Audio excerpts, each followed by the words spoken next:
real-time road checks. This is a traffic center on CNN Philippines. It's 45 minutes past the hour of 5. Good afternoon, I'm Cheska Buencamino. We'll help you navigate your way through roads in the big city with our partners, the Skyway, the MMDA, the local government of Manila, and Waze, the world's largest community-based traffic and navigation app. Let's get the show on the road by checking España Boulevard and Lerma Street in Manila. On the right side of your screen, you can see lanes or vehicles heading to Welcome Rotonda. You can expect heavy traffic once you hit that stretch. A lot of cars we're seeing as of the moment. And on the middle lane are those vehicles heading to Moraita and Recto. A bit of a slow drive over there, but on the left side, cars heading to Quiapo can expect a smooth and easy drive. Now, if you have a flight to catch this afternoon, this is the NAIA Elevated Expressway from the Skyway. On the extreme right side is the lane to NAIA Terminal 3. Expect a smooth drive. Looks like you're gonna catch that flight if you have one tonight. On the inner lanes, that's the lane heading towards Alabang. You can expect light traffic on that stretch as well. And same goes for those vehicles heading to Magallanes. Check out the left side of your screen. Not much cars as of the moment. And we're reminding motorists, since it's Thursday, vehicles with license plates ending in 7 and 8 are not allowed on the roads affected by the number coding scheme until 8 in the evening. Let's take a look at more busy areas through the eyes of Waze. Traffic in these roads is either heavy or at a complete standstill. But don't worry, we got you covered. We have alternate routes for you later on, so stay tuned for that. First, let's check traffic conditions in Quezon City. According to our Waze-o-meter, as of 5:15 this afternoon, 40% of roads have heavy traffic. 33% are experiencing standstill traffic and 27% in light to moderate traffic conditions. Now let's zoom in on one of the problematic roads this afternoon, which is Ortigas Avenue. Behind me is the map of Mandaluyong City, and you can see that the stretch of Ortigas Avenue is lit up in bright red. You can expect heavy traffic once you hit La Salle Green Hills over here. There's a traffic jam over there. You can expect this heavy traffic to extend all the way here right in front of Green Hills Shopping Center. Now, for those of you heading to Xavier as well, you can expect heavy traffic once you hit Wilson over here. Same goes for Connecticut Road over here. Now, let's say you're coming from Ortigas Avenue and you're heading to Shaw Boulevard in Mandaluyong. Waze suggests these alternate routes. Now, we have 3 routes for you. Let me read you the third route that we have here. It's a 3.9-kilometer drive. That's a 16-minute drive. All you have to do is take Ortigas Avenue eastbound and take Wilson in San Juan. Now, the second route that we have is a 3.3-kilometer drive. All you have to do is take Santolan Road, P. Guevara, Wilson Street, and San Juan, and that'll save you about 3 minutes as compared to our third route. Now, the best route, or the Waze route that we have, is a 10-minute drive. All you have to do is take Santolan Road, head towards P. Guevara, then turn toward Luna, Mencias, all the way to Shaw Boulevard in Mandaluyong City. Now, traffic conditions change quickly in Metro Manila, so we suggest you download Waze on your gadgets. With this app, you can also join our team and become a CNN Philippines Wazer, and we'll tell you how in just a bit. And here's something for our train commuters. If you're planning to take the MRT this afternoon, at DOTC MRT3 says on Twitter, 15 trains are up and running on all stations. Now, for those taking the LRT1 as of 5 p.m., 18 trains are cruising the route at a speed of 40 kilometers per hour. And if you're planning to ride the LRT2, 10 trains are operating, each of them on an 8-minute interval. Now, here's some good news. Commuters can stay connected while in transit as free wireless internet hits more train stations around Metro Manila. Smart Communications has expanded its public Wi-Fi to 5 LRT1 stations. The free service now covers Abad Santos, Pedro Hill, Hill Puyat, UN Avenue, and R. Papa. In February, the service was launched at Doroteo Jose Station, and the Wi-Fi service offers commuters 30 minutes of free internet every day without a data cap. LRT1 runs from Baclaran in Parañaque to Roosevelt in Quezon City.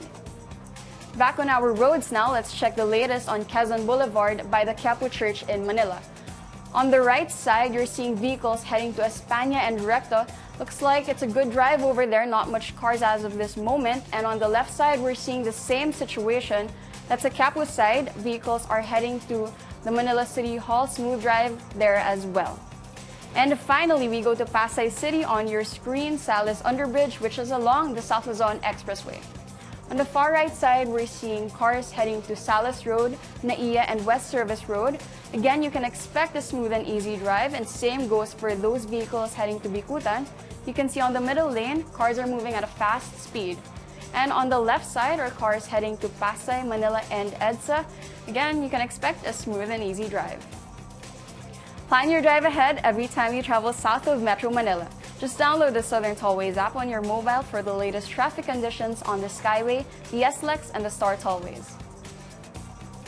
Moving on to road reports sent in by our Wazers. Now, our first report was sent in 27 minutes ago. There's a crash in Blumentritt, Manila.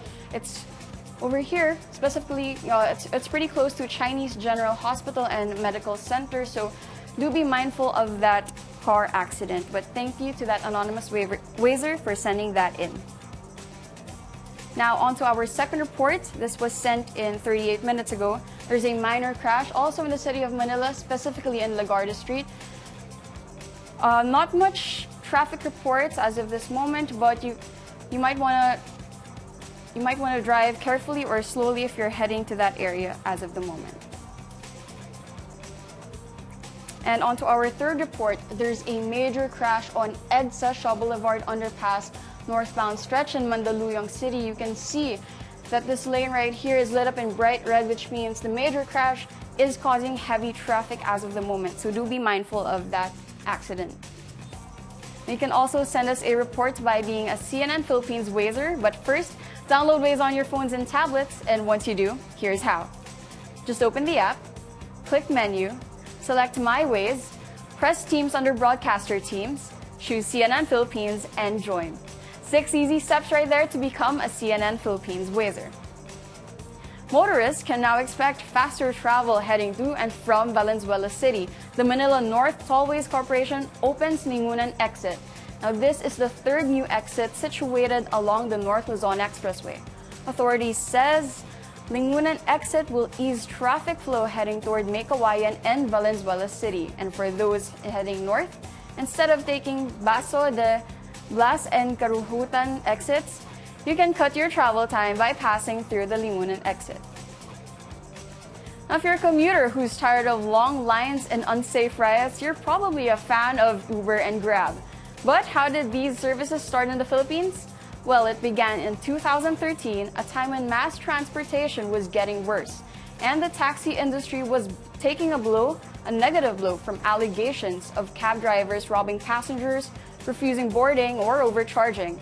Then came the Transport Network Companies, or TNCs.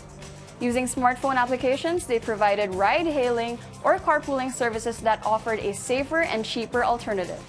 Grab was the first in the Philippines, and back then, it was still a taxi-hailing app called Grab Taxi. A month after, another taxi app called Easy Taxi came in. But the pioneer of all these services is Uber, having started in the US in 2009. And available in over 60 countries and 404 cities in the world. And just like in other countries, these apps have their own share of criticism. This week, the LTFRB held a hearing on the renewal of Uber Philippines and Grab's accreditation. But transport regulators say they are still reviewing it. Regulators slapped Uber and Grab with a fine of 5 million pesos each for a number of violations, including the lack of identification and accepting new drivers in their pool of vehicles, despite a suspension order.